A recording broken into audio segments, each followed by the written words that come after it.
اهلا بكم. معنا اليوم مؤثره اللي مسمينها البقره الحالوب، المراه اللي كتاكل الاورو في فرنسا وكتسبها في الجزائر. معنا اليوم الزفري صوفيا بن لامان. صوفيا، واش جيتي اليوم بالجنسيه اللي كتفتخري بها ولا مخبيه مورا الجواز القوري حيت عارفه بلي الجواز الجزائري ما يسوى والو في العالم؟ اسمع يا قرد، انا جزائريه وفحله والجزائر قاره. المخزن والقجع هما اللي شراو قسامه وباصاو بينا قدام الكاميرون، واي حاجه طرات لينا راه سببها العياشه. قسامه نتي راه وصل بك السعر لدرجه مشيتي لغامبيا حتى لدار الحكام وبقيتي تضايقي فيه حتى شدتك الشرطه تما وفضحتينا. قولي لي كيفاش نتي لاعبه سابقه ومازال عقلك ديال اقتحام التيرانات بحال داكشي اللي درتي في 2001 في ماتش فرنسا حتى تسببتي في الشغب والغاء المباراه؟ انا ثائره، وفرنسا اللي راني عايشه فيها هي اللي استعمرتنا، بصح حنا شعب النيف وما نرضاوش بالحقره. شعب النيف وكتعيشي بفلوس فرنسا وتسبيهم؟ واش نسيتي الفيديوهات اللي فضحك بهم شوقي بن زهره؟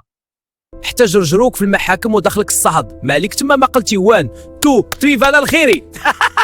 انا راني فرنسيه، الوالده مزوجه فرنسي، والمخزن هو اللي كيزور التاريخ ويدير لينا العكس في كل خطوه. وكيفاش بلان انك طلقتي راجلك على المباشر غير حيت عطا صوتو لطبون في العهده الاولى ودابا وليتي اكبر مطبله ليه؟ واش هذا مبدا ولا غير باندير كيدور مع الوقت؟ وحتى نهار مشيتي للكوت ديفوار في 2023 خرجتي بفيديو فيه عنصريه في حق الايفواريين وجراو عليك. واش حتى هذه مؤامره مخزنيه ولا لسانك اللي كينقط سمو عنصريه؟ اسمع يا قرد، راجلي طلقت حيت انا حره وفحله، والجزائريه نهار تقرر دير حاجه ديرها، وذاك الوقت كان الحراك وكنت غضبانه، بصح درك شفت باللي عمي تبون هو اللي يرجع لنا حقنا من المروك.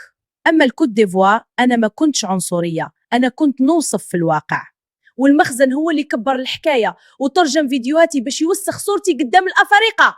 انتم تآمرتم عليا حتى تماك، انا لاعبه دوليه سابقه ونعرف واش معناتها الروح الرياضيه، بصح انتم ما عندكمش روح، عندكم غير المؤامرات واللقجع اللي راهم مسيطر على الكاف.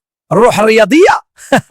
الروح الرياضيه هي اللي خلاتك تمشي تدقي في بيبان الحكام في غامبيا ولا هي اللي خلاتك تاكلي الدق في محاكم ليون وتمنعي من تيك توك؟ شوفي هذيك البقره، راه الحقيقه بحال الروج اللي قدامي صريحه وكتدوخ اللي ما مولفهاش.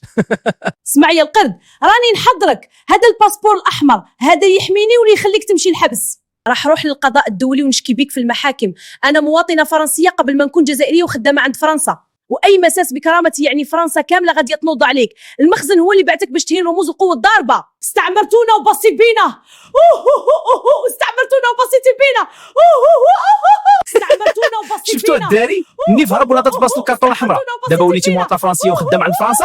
خليكم ساكتين.